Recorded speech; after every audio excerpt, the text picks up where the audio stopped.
दोस्तों ये स्टोरी है अमन और शांता देवी की। माँ शांता देवी दूसरे के घरों में बर्तन मांजकर परिवार चलाने में पिता का साथ देती थी। अमन एक छोटे से गांव में पैदा हुआ था। गांव का नाम था सूरजपुर। नाम बड़ा लेकिन हालात बहुत छोटे। कच्ची सड़कें, बरसात में कीचड़ और ज्यादातर घरों में 2 वक्त की रोटी का भी संघर्ष। अमन घर में ही उन्हीं घरों में से एक था। उसके पिता रामदीन एक दिहाड़ी मजदूर थे। कभी काम मिलता कभी नहीं। माँ शांता देवी दूसरों के घरों में बर्तन मांजकर परिवार चलाने में पिता का साथ देती थी। अमन बचपन से ही देखा आया था कि मेहनत क्या होती है और मजदूरी क्या। लेकिन अमन बाकी बच्चों से अलग था। उसे पढ़ना बहुत अच्छा लगता था। गांव के सरकारी स्कूल में जब भी मास्टर जी कुछ नया पढ़ाते तो अमन की आंखों में चमक आ जाती। टूटी हुई बेंच, फटी किताबें और बिजली के बिना चलने वाली कक्षा, इन सब के बावजूद अमन का मन पढ़ाई में लगा रहता। एक दिन मास्टर जी ने पूछा, बेटा अमन, तुम बड़े होकर क्या बनना चाहते हो? पूरी क्लास चुप थी। अमन धीरे से बोला, सर मैं अफसर बनना चाहता हूँ, ताकि मेरे माँ बाप को कभी दूसरों के आगे हाथ न फैलाना पड़े। क्लास में कुछ बच्चे हंस पड़े। अरे मजदूर का बेटा अफसर बनेगा, पहले चप्पल तो ठीक से खरीद ले। अमन चुप रहा। उसके आंखों में आंसू थे लेकिन दिल में गुस्सा नहीं, एक अजीब सी जिद। 8वीं के बाद गांव में स्कूल नहीं था। आगे पढ़ने के लिए कस्बे जाना पड़ता था, जो रोज पैदल जाने आने में 10 किलोमीटर दूर था। पिता ने कहा, बेटा इतना खर्च नहीं उठा पाएंगे। अमन ने पहली बार पढ़ाई छोड़ने का डर महसूस किया।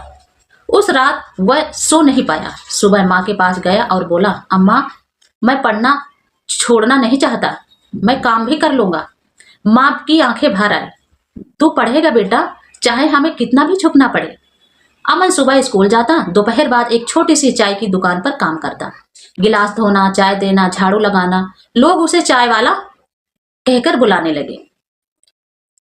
सब चीजों के आगे भी वो कभी नहीं झुका। लेकिन हर रात थका हुआ अमन लालटेन की रोशनी में किताबें खोलकर, नींद आती, आंखें जलती, लेकिन वह खुद से कहता, आज नहीं तो कल मेरी मेहनत जरूर रंग लाएगी। 12वीं की परीक्षा में अमन ने अच्छे अंक तो लाए, लेकिन इतने नहीं कि उसे कोई बड़े कॉलेज में एडमिशन मिल सके। जब रिजल्ट आया तो उसने सोचा कि शायद अब उसकी किस्मत बदलेगी, लेकिन ऐसा नहीं हुआ। उस दिन वह बहुत रोया। पहली बार उसके मन में आया, क्या सच में कुछ नहीं कर सकता? उसी शाम पिता ने कहा, अब पढ़ाई छोड़ दे अमन, घर की हालात खराब हैं। अमन चुप रहा। रात भर उसने सोचा। सुबह उठकर उसने फैसला किया, मैं हार नहीं मानूंगा। उसने शहर जाकर प्रतियोगिता परीक्षाओं की तैयारी करने का निश्चय किया। पैसे नहीं थे, कोचिंग का सवाल ही नहीं। उसने पुराने नोट्स, लाइब्रेरी की किताबें और इंटरनेट कैफे में घंटे गिन गिन कर पढ़ाई करना शुरू की। शहर में अमन अकेला था। एक छोटे से कमरे में 4 लड़कों के साथ रहता। सब किसी न किसी कोचिंग से पढ़ते थे। जब अमन बताता कि वह खुद से तैयारी कर रहा है तो लोग मुस्कुरा देते। बिना कोचिंग के कौन निकलता है? समय और पैसा दोनों बर्बाद कर रहा है। कई बार अमन भी डगमगा जाता, लेकिन फिर उसे माँ का चेहरा याद आता। झुकी हुई पीठ, थकी हुई आंखें। वह सब कुछ खुद से कहता, अगर आसान होता तो हर कोई कर लेता, मुश्किल है इसीलिए मैं करूंगा। पहली बार परीक्षा दी, फेल। दूसरी बार थोड़े नंबरों से रह गया। तीसरी बार इंटरव्यू में नहीं चुना गया।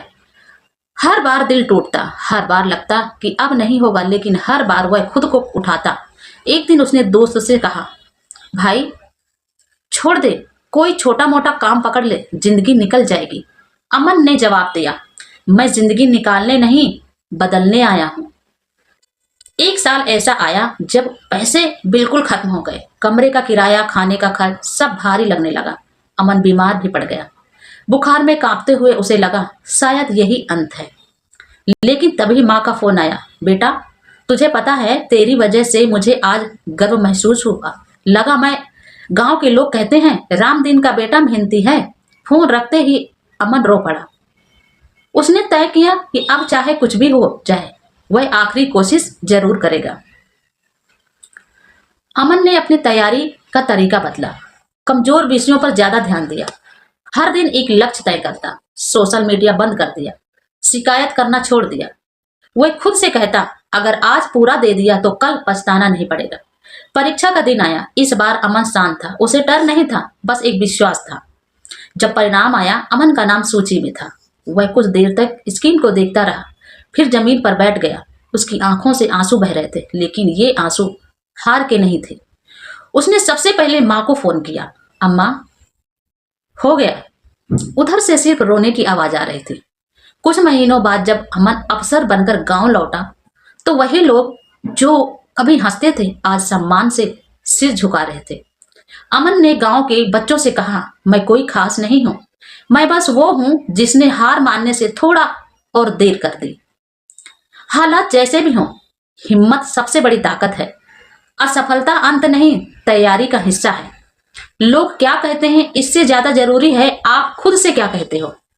हार मानने से ठीक पहले ही जीत सबसे बड़ी करीब होती है। तो दोस्तों, कहते हैं कि आप चाहे क्या कर रहे हो क्या नहीं कर रहे हो, ये आप पे निर्भर करता है।